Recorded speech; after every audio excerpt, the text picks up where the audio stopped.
तो कहानी की शुरुआत होती है विश्व बासु से। उड़ीसा की एक जंगल में एक स्थान था, सबरों का स्थान।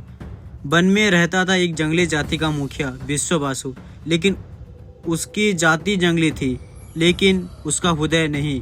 विश्व बासु एक विशेष मूर्ति की सेवा करता था, एक रहस्यमयी देवता की, जो दिखते थे श्री कृष्ण जैसे, जिनका मूर्ति नीले पत्थर से बना था, इसलिए उनका नाम रखा गया नील माधव। वो मूर्ति हर रात अदृश्य हो जाती और सुबह फिर से प्रकट हो जाती। जब विश्व बासु भोग लगाता तो साक्षात खाया हुआ मिलता।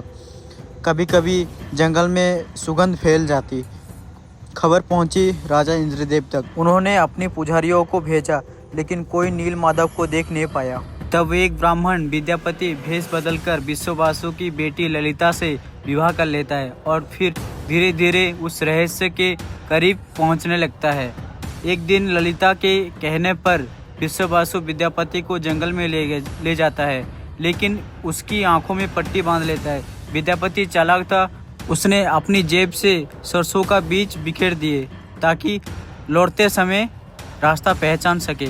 जैसे ही नील माधव को देखा, मंत्रमुग्ध हो गया।